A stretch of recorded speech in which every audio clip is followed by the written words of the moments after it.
formation officer. Akong i-introduce kayo ang ikadwang speaker wala ay mga ang pinanggang asawa. Let's welcome a round of applause Mrs. Arlene Aming Tumakuni. Hello, Brad. Nagagalisod ka. 24 anyos na ba friends. Okay, bupatong ko kay may nagmakita na ko itong snack sa luyo. Kira na siya, Brad. Sige. May muntag. Kumusta atong kasing-kasing? Kumusta atong gibate? Okay pa. Okay, salamat din ako. God is good. Kay bisan pa man sa tanan ng mga pagsulay sa itong kinabuhi, no? Gibagyo ta, gilinod ta. Ang busa ng abusno, tuguban pa. Pero malipayon ba mo? Yes, malipayon. Pick up the gamay. Now, our topic is about the Christian and his emotion. Topic number 3. Bubalik ta gamay sa talk number 1 o talk number 2 para makuligtan nato ang atong panagisgutan karon. Ang atong topic karon connected na po sa gisulti ni Brother Dong. Then, nakadungog ko nga sa inyong sharing ka din na bali na yung isgutan na yung mga pagpaubos, di ba? So, wrap up na lang siguro ko sa topic karon. So, topic number 1, ang isgutan nato is emotions in our Christian life. Gi-emphasize dito kung unsa ka-importante ang feelings ang atong mga gibati. Talk number 1, gi-emphasize ko na how do you manage your feelings? Mga reactions ninyo. And kinahanglan ang feelings o kana atong mga pagbati, mga reaction, dili na to kaayo i-over-emphasize. Kana ba, daw siya na lang imong bantayan sige ang imong emotion. Kay ang mahitabo siya na mag-rule sa imong kinabuhi. So, kung naglagot lang ka sige. Na kinahanglan i-manage siya. So, muna siya sa topic number 1 about emotions. Ikatulo, the Christian love and human desire. Christian love and human desire. Ano na to, i-emphasize ang stoicism versus selfism. Kadumdum pa mas kalainan na nando ha? Stoicism, ang yan i-focus ana is what you can control. Kung sa may makontrol ninyo, ang inyong mga huna-huna o ang inyong mga action. And nag-focus po ang stoicism about what you cannot control. Kung sa may dinatok makontrol, sama sa linog, sama sa bagyo, di na nato makontrol. Muna siya about sa stoicism. Ang makontrol o dili makontrol. About sa selfism, from the word self, ikaw, ako. Sa tanan niya pangitabos ka na buhay, ang imo ragong gibati mo imong giagad. Wala giagad ang pagbati, ang emosyon sa imong isip katao. So, kinahanglan timbang-timbangon. Manang talk number 2, topic number 2, Christian love and human desire. This is about choosing between worldly desire versus godly desire. So, makaingon dyan ko mga igsoon niya. Murag diri ko sa godly desire kay ikan pa ko sa National High School na motos pa ko dito sa snacks. Ni ko pick up ako 10 o'clock kay from packing to speaking. So nakainon ko nga na ako sa godly desire. Kay ganahan ko mo serve. Kay mo man na siya ang ipangayon sa Ginoo. God calls us to serve, to be a servant para sa atong isip katao. Sama sa talk ni Redodo, na kinahanglan magpakabana ka sa isip usa. Mana siya no? Sa kani pong stoicism, ako pa rin palagman gamay, the core aim sa stoicism, that is godly desire, is to achieve inner peace. Makabatong tao ka ng kalipat, peace. Saan na siya? Saan na siya? Malinawon ato mga una-una ba? Makatulog tang maghayang. And then, happiness. Malipayon ka. Malipayon ba mong gabit-bit sa inyong donation? Malipayon ba mong gahatag sa para sa glass? Malipayon ba mong aniani karon dili? And then, mastery cultivating virtues. Kinsa may gahatag aning mga virtues? Gitudlo na ni Jesus Christ sa ato nga ato na siya i-cultivate sa atong daily activities.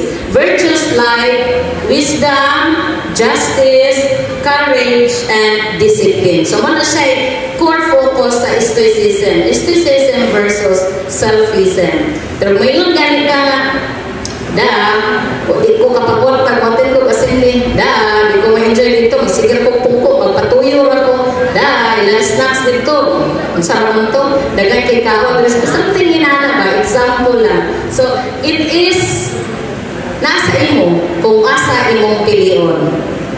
Ang Ebanghelyo ni Padre kaganina, kung pupundan ka sa world, linugon matumpag, bahaan maanon, o magtukod po kag mga anayon, dauton sa mga rust. Pero kung magpunat ka para sa godly desire, kanang imong piliyon, way kadautan, forever siya. So naay forever niya. Dres kalimutan mo rin. Delikado ta. So, naasa inyo. It's up to you. Asa inyong piliyon. Pero masalamat ta, nga nata sa community, at least, guided ta. Di ba, Alison? Amen ba? Okay. So, ito na ta sa number 3. So, mo to siya, emotion. Palayan na nagkapunta karon sa emotion. Talk number 3. My topic is about humility. Pero sa title, true and false humility. At sa humility, mauna siya ang pagpa-ubos or pagka-mapaubsanon. Humble, being humble or being modest. So, ano na ay false? Piki? Kisa may mga piki diri. Pakaroon ingnon. Kinsa ko may patas ko sa mo ng mga faith. Ang patas ginoo nga dili ta anak sa. So muna sa atong talk number 2, you have to choose between stoicism or selfism. Kay aron dili mo masulod sa faith na humility, ang mapaubsanon o mapakumbaba sa Tagalog. Okay. Asa namin akong di ko kabaluan eh. Hindi man mo, brother. Ha? Wala na on? Hindi ko yan.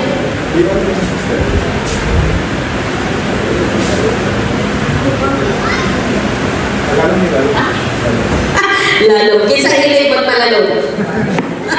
Sawa. Babaw mong tuwadyo. Sige. Atong hisgutan karon, ano siya? Tulo. To communicate the meaning of true Christian humility, to help people develop healthy self-image, and to inspire people to take on a humble life of service. So, muna siya atong objective. Na ato ang core verse, English man na ako'y gihubad sa Bilisaya para klaro. Gikan sa Philippians 2, chapter 2, verse 1 to 4. Mao ni siya ang unod sa atong panaghisgutan karon about true and false humility. Akong basahon. Verse 1, usa kun nakapalig-on kaninyo ang inyong kinabuhi diha ang Kristo ug nalipay kamo diha sa iyang gugma, kun may panaghiusa kamo diha sa espiritu ug may gugma diha sa usag-usa. Verse 2, awhagon ko kamo sa pagbaton sa managsamang katuyuan o kuna-una o sa samang gugma aron mahingpit ang akong kalipay. 3, ayaw kamo pagbuhat bisag unsa gikan sa hinakong nga katuyuan o sa walay hinungdan nga tinguha sa pagpanghambog. Pagpaubos hinuon kamo o isipa kanunay nga ang uban mas maayo kay kaninyo. Pag tinabangay kamo o dili kay maunay inyong atimanon ang tagsa-tagsa ninyong nakaayuhan. Unsay elements sa atong verse karon? Unsay gi-emphasize? Ang atong verse from Philippians nag-emphasize kini sa importance element sa community life sa atong pagka-CFC members, love, unity, and service. Klaro tayo sa love, unity, and service. O, nana siya. And then, the key, atong anchor verse is about humility. Pero mo lagi na ay true and fake humility. Kano saan nato mabalaan na false di ay nag-imong pagka maayong tao. Kano saan nato mabalaan kung fake din nag-imong pagka mapaubsanon. Gipakita nimo sa action, pero ang imong kasing-kasing una-una lahi ra. LR. Okay, so common misunderstanding about humility. Number 1, consider everyone better than yourself. Ang samay atong isabtanan na. Consider everyone better than yourself. Meaning, naakay inferiority complex between you. Kasi ikaw una-una nga, dato na sila, guwapa na siya, guwapo na siya. Ano ba ka? Sige ka self-pity. Inana. So, kasi kaya muna na kamayan na sila, tagaan ka assignment. Dili ko, maulaw ko, something. Inana. Okay. Common interpretation. 1, low opinion of self. 2, feel bad about self. 3, think inferior to others. So, kanang tulo, nagpakita na siya sa low self-esteem and insecurities. Kinsay insecure diha? Raise your hand. No, sa ato community. Okay, so, muna siya. Number 1, if you consider everyone is better than yourself, meaning you are insecure. Insecure. Kinsay gahimo ninyo? Kinsay gahimo nato? Ang Ginoo. Kinsay naghatag nato grasya? Ang Ginoo. Kinsay naghatag nato tanan? Ang Ginoo. Ngano may insecure man ta? Okay, so usahay magpaubos ta, pero natay mga insecurity sa atong kinabuhi. Mingon niya, sige na, dili na kay basig ma-hurt mo na ito. Sorry na. Nain naman ko kayo, nain mawitkan na. Sige na. Sige. And then, unsa may mga problem anak niya? Okay, unsa may problem kung magsige ka ka-insecure, magsige ka ka-inferior, you don't genuinely believe yourself. Of course, kaya insecure na ka. So, bisag, may kagtingog, na na-insecure ka sa imong kauban na may tingog, mas tsada to siya tingog, dili na ko, kay maulaw ko. No? Bisag, mahimo kang mo-leader, na kay potential ma-leader, pero na-insecure ka sa imong kauban, kay sa itsura pa lang, barok pa lang nadaan, barok presidente, na-insecure na ka, dili na ka, kay maulaw ko. Ay, nag-doctorate naman na siya. Ako kung mag-graduate high school, di ko mag-leader kay maulaw ko. False humility. False humility. Piki ka. Saan ka? Tupperware? Sige. Padayon ta. So, ano siya no? Ikaduha. You see people who are not obviously better and masay sumpay. Maura na siya. You spend too much time. You spend too much time in comparing. So, ayaw yun compare. Lain-lain man tao. Every person is unique. Every person is unique. Hindi compare. Kaya once mag-compare ka sa imong isig ka tao, diyan na nagsugod ang imong pagkapiki. Okay? Klaro mga igsoon? Sige. Padayon ta. Lack of self-respect, self-worth, and self-confidence. Mao siya ang resulta pag doon na kay inferiority sa imong kaugalingon. Nawalaan kang salig sa imong kaugalingon. Remember, we are unique. We are God's creation. Naatata ng talent. Inyo na gitaguan tungod kay inferior man mo. Ay, inferior ko. Sorry ha. Nalimot ko. Kuni ay ko. Okay. So, unsa man mahimong resulta ng inferiority. Mao na siya mahimong baba. Root obstacles. Root obstacles. Unsa man mga example? Ako na nag-decide ka ganina. Na inferior ka, kay dili ka sexy, dagko kay kag bil diri. Na inferior ka, kay bubo ka, imong kuan taas. mahalon ganyan sa sakyanan, right? Ferrari, ang amo Kia, dagag-dagan, na-inferior ka, kaya ang motor, tag 200,000, nangin mo, 20,000,000, inana ba?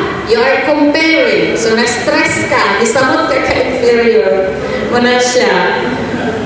Katawar ka na, mga iksoon ha. Katawar ka na, kamoy una-una, kamoy timbang-timbang sa inyong emotion. Sunod, sa may manifestation, sa may makita na to. Okay? Aggressive, striving for approval. Sige kang pa-impress na-stress na ka. Kunya, pag hindi ka ma-recognize, nag-uulkas dumpling. Attend yung katanan. Pag tawag-tawag na sa ngalan ka, di pasalamatan, wala ka na tawag. Nag-uulnasad ka. Amo na siya. Then, depression, self-pity, defensive. Magsigira kag depensa. Bisag, dili ko ikaw ang ipasagtan, pero sigira kag depensa sa iyong gawin. Kasi tawagan, defensive kay ka ba? Dili ka ko na para sa iyo, pero manong ikay nasuko. Dako din kay dili magod ikaw. Nag-isgot tas panghitabo, ikaw ang nasintro, ikaw ang nasuko. So, mao na siya ang nahimong resulta kung false ticket lagi ta. Sige, sunod. Inability to receive praise and encouragement. Mayroon niya, nakadawat ko pero sampo eh. Kagamay, ako, pamantong amo atos balay. Dili magkontento pa sa lamatan, grasya na. Diba? Sharing, magbahin-bahin na dito sa likod ron. Sampo eh. Nagdala ko bali 300, ako nakaon, baligos lang. May lang, nakakaon ka dos, kaysa wala. Sa atong kinabuhi usahay, labi, pag kinabuhi, mag-sige na itong kumbate, no? Pag kinabuhi, mag-sige na itong kumbate. Niya, may ka nga, hako na ko kayo, bali na akong effort, niya, mura na akong kita. Pasalamatan na. Ano yung ginapasalamatan? Pasalamatan kay grasya na ba? Balag gamay. Okay. So, padayon ka. Sa sunod. Self-condemnation. Di nakatulog. Na-anxiety. Na-depress ang resulta.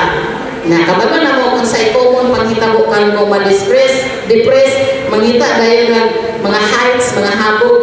Diba? Hikog-hikog something. Last. Muna sa itong mga batanon karon na dili sila katigong manage sa ilang emotion. Muna kita mga ginikanan, kita mga adult, dako kay tag-role sa ilang mga kinabuhi. Okay. Moto siya ang mga fulsa, piki. Sige ka guna-una sa negative. Ato ta sa true humility. Okay. Ang true humility, think with sober judgment. Unsa man ang sober? Ingon pa diri sa definition, that is the ability to make decisions and evaluate situations in a clear, rational, and impartial manner. Amo na siya meaning sa sober judgment. Padayon ta, natay balas amon diri. So hold an opinion of ourselves based on sober judgment. Meaning to say, nga huna-hunaon jud sa makadaghan. Ayaw good make judgment nga pakalit. Dire-diretso. Ang uban niya, init maguna siya ulo unang inana. So wala may init ulo. Kinahanglan gamiton ang ulo para makabaton og insakto nga mga desisyon, insakto nga mga judgment. Muna siya ang true humility. Okay? And then, we can fail to view ourselves with sober judgment in two different ways. Unsaon tunod, duha ka paagi. Number 1, grand self-opinion inflated by alcohol when drunk. So, muna siya resulta, o dili ninyo ayuhon ang pagdesisyon. Naay mo abot nga problema sa balay, wala ginauna, unsaon pag-solve, asa ni dagat, nag-inom-inom, shot taday. Shot patapos, langway nagmahal. Ber taday. Inana, no? So, what taday, inom-inom na tayo, manggamas ang kaguol pag nakainom na. O mga brothers. Ang mga sister po ba? Ang uban po diagi sa lahi nga paagi. And then, depression na dahil really drunk.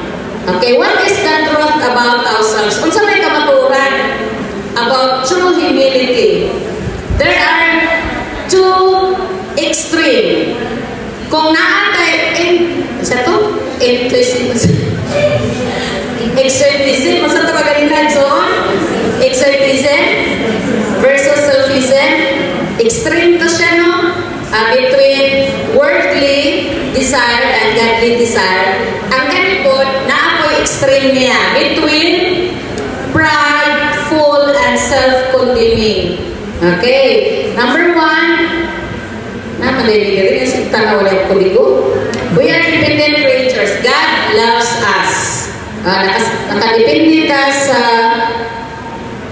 we are dependent creatures. Naana siya sa Romans 12, verse 12, chapter 3. Kay tungod sa grasya sa Diyos, naghihatag ka na ko, sultihan ko kamong tanan, ayaw isipa, ang inyong kaugalingon nga labaw sa tinod inyong kahintang. Hinoon, lidunga ang inyong panghuna-una, o hukmi ang inyong kaugalingon sumala sa gidakon sa pagtuo nga gihatag sa Diyos kaninyo. So meaning, kinahanglan dyan, clear thinking. Mag-ayaw buta sa ato mga panghuna-una.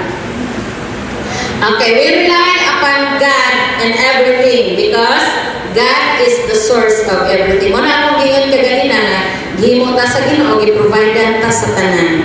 Itagaan ta wisdom and power. Muna siya makapausog sa atong kinabuhi.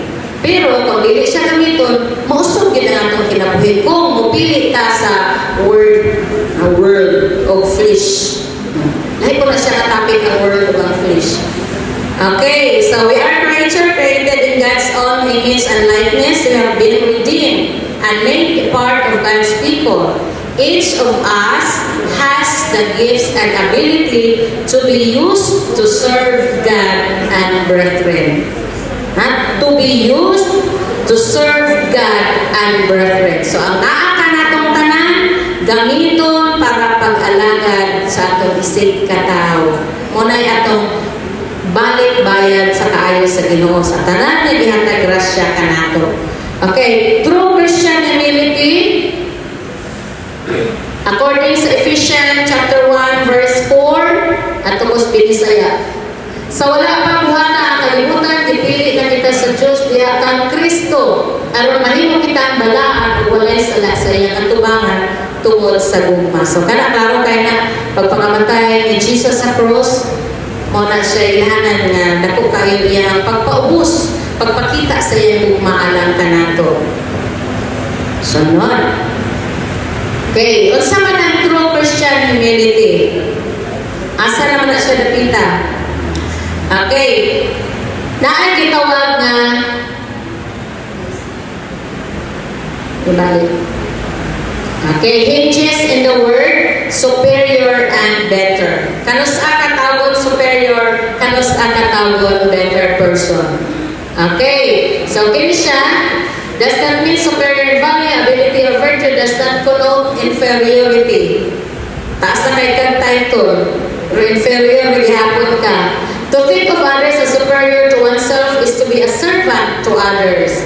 Be at the disposal of others. So, muna akong gingon nga, dili mo matter nga degree holder ka, dili mo matter nga dako kay kang mansion, isa ka million imong sweldo, dili na siya mo matter kay kana imong taga-focus nga imo ni imong self as master. Inferior jud ka. Mahimo kang false, false humility ko ka nga trap. Pero kung naakaana nga mga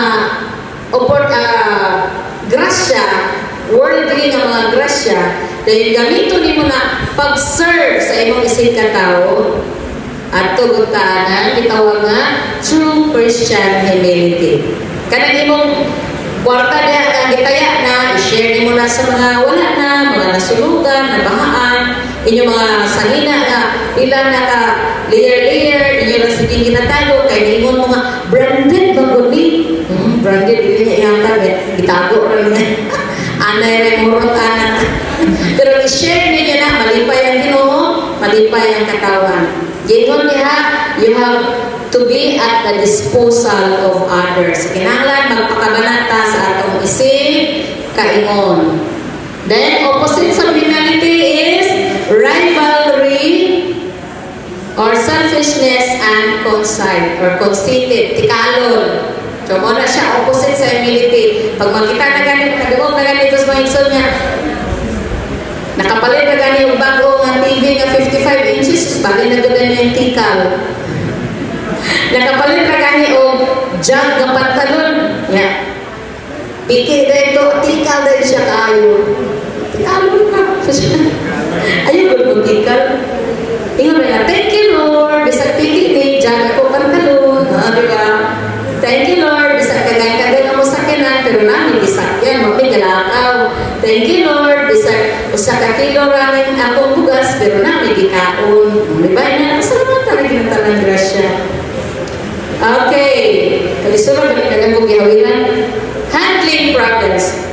Magka-problema din ta mga igsoon kung ang humility nato, ang atong pagkamapausaron, dili ta kantigo mo dalan. Kung musubay ka atong false humility, magka-problema dyan. So, saan nato maligaya ang mga problema? Kato na, ma-insecure ka, mga inferiority, kung saan ito pag-handle. There are two different sources. Okay, nga naman kang magka-problema because of your pride and ambition. Walay pagkakontento. Kaya ipilit mo ang worldly desire. Sige ka panganday, ma-promote ko Lord, ma-promote lagi ko Lord, i-promote ko Lord. Kaya araw mo dako ako sweldo. Na-promote na ka, dako na yung sweldo. Mura maghihapon. Dako man ang utang. Huwag maghihapon, katabang sa silingan. Sige, maghihapon ang absence sa assembly. Bato-bato sa langit ang matamano mga galit. Nagsasalita ka na tungkol dyan. Okay. Sige, ayun na. Ang say solution. Repent. Simply decide to change. You have to weigh. Imong timbang-timbang ang imong decision, imong emotion, asa imong pilion. Worldly desires, godly desires. Sige, balik-balik sa emotion talk number 2. Kay connected man eh. Ha?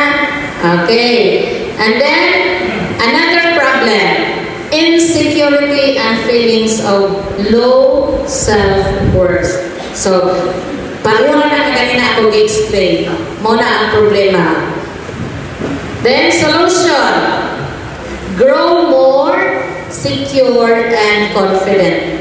Saan pag-grow? Through our community. Sa atong Focus for Christ, ato rin i-activate. Active lang ito sa pag-attend sa mga monthly assembly, monthly household meetings, kung saan ang mga enrichment program, mo-attend na kita dana. And then, ato i-practice, sige ang sa to? Ang sa itong paboritong acronym ni Brad Toto? Ang sa to, Brad? Practice cares.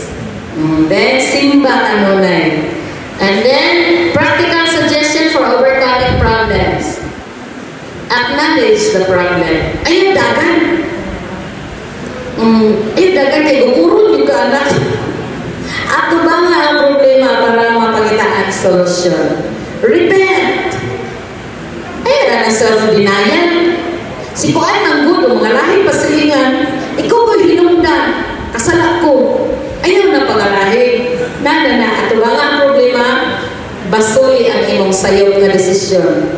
Ikatulo, accept the truth about ourselves. Dawata gulong sa inaanin mo. Nakasala ka, dawata. Pangay, pasaylo atong padre pag-umpisal. Makadawat ka sa bendisyon. Okay? Receive affection, love, respect, and personal support as well as evaluation. Asa na ito na makuha sa atong community. Nanana sa atong community na ito ma-receive. Okay. Padayon ta. Dagan pa din. Okay. Number 5. Be humble. Humble ha? Dili humble. Ako klaro na. Humble. Be humble. Dili humble. Okay. Parira ko na siya. Ang humble ka na. Alerte ko. Ayaw, anak. So, be patient. Saan na binisaya sa be patient? Nagpasensya ba? Oo. Yung sa'yo na kay, mapura na ka, ako ba? Ayaw, hunta ako pasensya, kay tangnat na yung kawayan. O, ano ko ba na yun? Isa ka-experience, anak. May gani kawayan, dili kamatis. Delikado, dali mabalik. May gani kayo, ay hunta akong pasensya kay tangnat na yung kamagong. Nasakot. Ano na? Wala na siya. Kaya mo inaanak na ka, ato na ka sa false humility. Kinahanglan responsibility sa atong action, sa atong words, o sa atong thought. Magkuyog na sila. Dayon, pray. Okay? There is power in praying or prayer. Prayer is power. Talk to God. Ayaw istorya sa imong amiga kay basig marites na nisamot imong problema ato sa sulti niya una dayon para makaluwag-luwag ka na sa imong community istorya. Kaya sa atong community naroon na diha. Except lang kung si Iksoon, si brother or sister, piki. Kaya yan ang panabit. Isa piki, diba? Wala. Okay? Kung nas Pluto ang piki, wala na rin sa Bayuan sa Pilipinas. Sige, padayon ta. Okay, Psalm verse 145, 18 to 19, nag-ingon. Ang Ginoo andam nga motubag sa tanan nga mosampit kaniya. Kung matinud-anon ang ilang pagtawag kaniya, hatagan niya sa tanan nilang kinahanglan sila nga nagpasidumog kaniya. Tagdon ang ilang pagtuaw o luwason niya sila. Kanindot na promise. No? Hindi pina-promise. Pero, kung piki ka, kinailan ang true humility, mugod na atong itanong sa atong kasing-kasing, atong mga emotion. Dili siya instant, pala sa kapinga, pagtimpla, automatic, dili process na siya. Natungod kaya, kita sa world na puno sa mga challenges, lain-lain atong matubang, lain-lain atong mahiaguman, mamix ang emotion, mamix ang feeling. Atong una-unaon nga naatay kadangpan.